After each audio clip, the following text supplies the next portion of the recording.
दो लड़के ये जेल यात्रा, बेल यात्रा सब कुछ करने के बाद अब कौन सी यात्रा कर रहे हैं पता नहीं, चोरी की यात्रा। एक चारा चोर और दूसरा पूरे भारत के सब पदार्थों की चोरी करने वाले परिवार। कांग्रेस पार्टी और विपक्ष के प्रेस के मुद्दे भी वही होते हैं। जनता को भी लगता होगा आखिरकार ये कांग्रेस पार्टी और विपक्ष के लोग, उनकी हताशा की सीमा इस कदर बढ़ गई है कि हमेशा चोर चोर चोर चोर चोर चोर करते रहे। चुनाव आयोग ने एक प्रेस कॉन्फ्रेंस किया और मैं कहूंगा कि point by point technical rebuttal उन्होंने दिया। किस प्रकार से एसआईआर होता है, एसआईआर क्यों होता है, क्यों जीरो एड्रेस होता है, क्या जीरो एड्रेस होता है, एक ही एड्रेस में अनेक नाम क्यों होते हैं, ये सारे टेक्निकल विषय पे इलेक्शन कमीशन ने विस्तार से जवाब दिया। मगर जो ना समझे उसको समझाया नहीं जा सकता।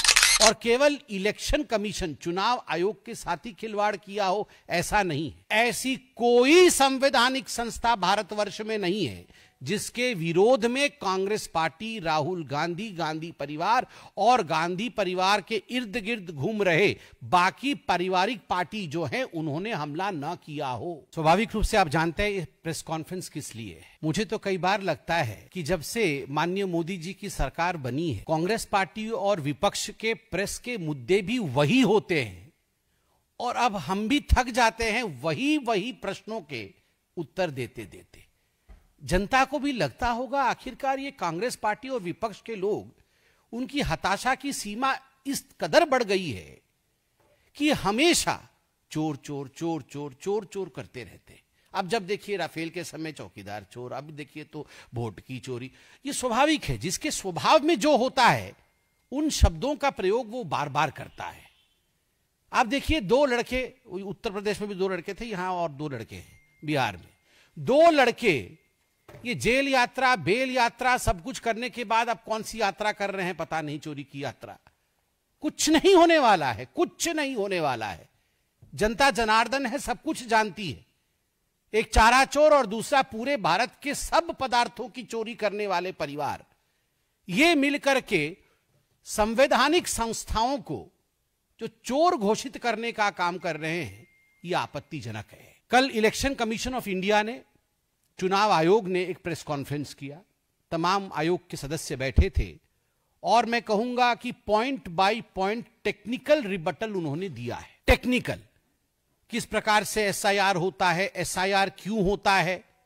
बिहार में 20 वर्ष पहले एसआईआर इंटेंसिव रिवीजन हुआ था, 20 वर्ष के बाद 2003 के बाद पुनः हो रहा है। जिन लोगों के मन में प्रश्न था कि अभी क्यों हो रहा है, चुनाव से कुछ महीनों पहले, तो उसका भी जवाब दिया गया कि 20 साल पहले जो हुआ था उस समय का कालखंड भी चुनाव का कालखंड ही था, उस समय ही हुआ था, उस समय किसी की आपत्ति नहीं थी। क्यों जीरो एड्रेस होता है, क्या जीरो एड्रेस होता है, एक ही एड्रेस में अनेक नाम क्यों होते हैं। 1966 से लेकर 1977, 1981 सभी रिवीजन्स के उदाहरण दिए गए हैं। आज अखबारों में भी छपा हुआ है कि जीरो एड्रेस क्यों होता है। ये सारे टेक्निकल विषय पे इलेक्शन कमीशन ने विस्तार से जवाब दिया। मगर जो ना समझे उसको समझाया नहीं जा सकता है।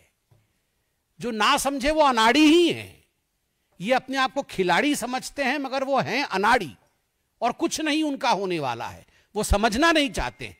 वो चाहते हैं कि यहां पर अफरा तफरी का माहौल बने, हिंदुस्तान में अफरा तफरी का माहौल बने, एक कैओटिक सिचुएशन बने और अफरा तफरी में किस प्रकार से उन्हें कुछ राजनीतिक लाभ मिले, यह उनका प्रयास है।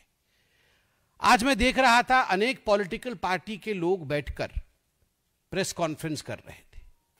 मेरा सवाल है इन तमाम पॉलिटिकल पार्टी के रिप्रेजेंटेटिव्स से और उनके पार्टी के नेताओं से, क्या आपकी खंडपीठ बड़ी है या सुप्रीम कोर्ट की खंडपीठ बड़ी है? जब सुप्रीम कोर्ट में किसी विषय पर सुनवाई हो रही है, जब सुप्रीम कोर्ट ने एसआईआर पर रोक नहीं लगाया है, तो आप कौन सी खंडपीठ है? ये कौन सी खंडपीठ है जो आके 7 लोग बैठ गए और आपने घोषणा कर दी कि चोरी हो रही है? यह दिखाता है कि संवैधानिक संस्थाओं के प्रति कितनी संवेदनशीलता आप में है, या यूं कहिए कि कितनी संवेदनशीलता नहीं है। आप खिलवाड़ करते हैं संवैधानिक संस्थाओं के साथ और केवल इलेक्शन कमीशन, चुनाव आयोग के साथ ही खिलवाड़ किया हो ऐसा नहीं है। ऐसी कोई संवैधानिक संस्था भारतवर्ष में नहीं है जिसके विरोध में कांग्रेस पार्टी, राहुल गांधी, गांधी परिवार और गांधी परिवार के इर्द गिर्द घूम रहे बाकी पारिवारिक पार्टी जो है उन्होंने हमला न किया हो। राम मंदिर का जब वर्डिक्ट आया था, याद करिए, ये वही लोग हैं जिन्होंने सुप्रीम कोर्ट तक उंगली उठा दिया था। उस समय सुप्रीम कोर्ट की तरफ उंगली दिखा करके बायसनेस कहा था इन्होंने कि ये सुप्रीम कोर्ट भी कहीं ना कहीं लगता है बायस्ड है। उस समय आर्टिकल छपते थे सुप्रीम कोर्ट के विरोध में, जजेस के खिलाफ। ये वही लोग हैं जिन्होंने आर्मी के चीफ, भारत के आर्मी के चीफ को सड़क का गुंडा तक कहने की हिमायत की थी। ये वही लोग हैं जो air strike, surgical strike, operation Sindoor के पश्चात जो आर्मी के ऊपर भी हमला करने से नहीं बचते हैं, नहीं कतराते हैं और सबूत डिमांड करते हैं, एविडेंस मांगते हैं।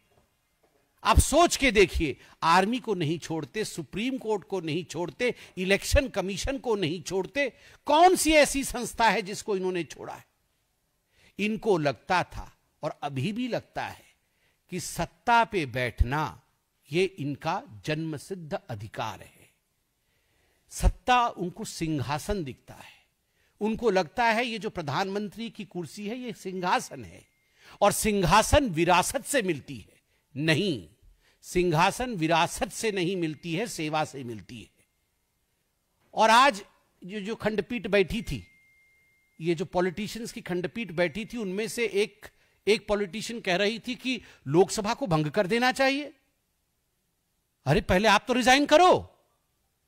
लोकसभा को भंग कर देना चाहिए। जब से माननीय नरेंद्र मोदी जी प्रधानमंत्री हैं, तब से ममता बनर्जी जी, उससे पहले से हैं, मगर ममता बनर्जी तो तब से हटी नहीं है सत्ता से। बंगाल के विधानसभा में ममता बनर्जी आसीन है। क्यों नहीं ममता बनर्जी अपने विधानसभा, जो कि उसका चुनाव इलेक्शन कमीशन के अंतर्गत ही हुआ है, क्या उन्होंने कभी कहा कि हमें खंडित कर देना चाहिए, हमें भंग कर देना है बंगाल के विधानमंडल को, विधानसभा को?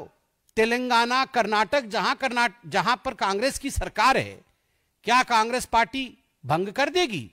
भंग कर दीजिए। इसी इलेक्शन कमीशन ने कराया है चुनाव। आपको अगर लगता है अनफेयर है तो आप भंग कर दीजिए।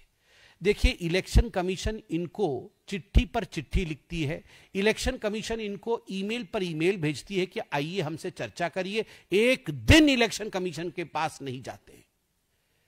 इलेक्शन कमीशन ने कहा 45 दिन का समय होता है। ये इलेक्शन कमीशन क्या कहेगी, ये भारत का संविधान कहता है 45 दिन का समय होता है। आपको अगर लगता है आपके विधानसभा में, आपके लोकसभा में गड़बड़ी हुई है जिसके कारण से विपक्ष का प्रतियोगी जीत गया है, विपक्ष का कैंडिडेट जीत गया है, तो 45 दिन के अंदर कोर्ट की शरण में जाइए। आप जाके रिट पिटीशन करिए, इलेक्शन रिट पिटीशन करिए। एक ने इलेक्शन रिट पिटीशन किया, ना बीएलए कंप्लेन करेगा, ना इलेक्शन रिट पिटीशन होगा। सड़क पे जाके चोर चोर चिल्लाएंगे, सदन नहीं चलने देंगे। एक ही राग है इनका, मैंने किसी पिक्चर में देखा था, अब्बा डब्बा चप्पा। मतलब कुछ भी हो जाए, जैसे हारेंगे अब्बा डब्बा चप्पा, बस सब चोर है, सब खराब है, सिस्टम खराब है, कुछ नहीं समझना है, खाली अब्बा डब्बा चप्पा। अब हम भी परेशान हो गए ये अब्बा डब्बा चप्पा सुन के कि आखिर कब तक यही करते रहोगे आप। इनकी मंशा, मैं आपको आज स्पष्ट, आज मैं ये प्रेस कॉन्फ्रेंस दिल से एकदम एक हिंदुस्तानी के नाते कर रहा हूं, केवल एक पार्टी के प्रवक्ता के नाते नहीं। इनका मकसद एक ही है और मकसद है घुसपैठियों को बचाना, इन्फिल्ट्रेटर्स को बचाना, जो बाहर की देशों से घुसकर आए हैं नकली इनके लोगों के द्वारा। आप टीएमसी के लोगों को देखिए बैठकर किसका वोटर कार्ड बना रहे हैं, किसका आधार कार्ड बना रहे हैं। आप जाकर देखिए बिहार में किस प्रकार से, किस पार्टी के लोग किस प्रकार तुष्टीकरण की राजनीति को बढ़ावा दे रहे हैं, किस प्रकार से घुसपैठियों को आप वोटर एनरोलमेंट करा रहे हैं। क्या यह बात छिपी हुई है? हम सब भी जानते हैं, हम सब भी राजनीति में, भारत की जनता जानती है कि किस प्रकार आप वोट बैंक की तुष्टीकरण की राजनीति और उस पे इन्फिल्ट्रेटर्स और घुसपैठियों को जोड़ करके आप अपना एक वोट बैंक बना करके जीतना चाहते हैं। मगर कान खोल के सुन लीजिए, इस देश के जो रिसोर्स हैं, इस देश के रिसोर्स पर पहला अधिकार किसी का है तो वो हिंदुस्तान के नागरिक का है। इस देश के रिसोर्स पर किसी घुसपैठिए का अधिकार नहीं है। घुसपैठिया कभी वोटर नहीं हो सकता है। और हां, जहां तक इलेक्शन कमीशन का सवाल है, आप उनसे प्रश्न पूछिए, इलेक्शन कमीशन जवाब भी दे रही है। मैं इतना कहना चाहता हूं, सुप्रीम कोर्ट ने कहा है, मैंने आज अखबारों में पढ़ा है कि इलेक्शन कमीशन का अधिकार है रिप्रेजेंटेशन ऑफ पीपल राइट के माध्यम से और constitution of India, Baba Saheb Ambedkar ने जो संविधान दिया है उसके माध्यम से, कि वो इलेक्टरल रोल इलेक्शन के लिए तैयार कर सकती है। यह उसका अधिकार है।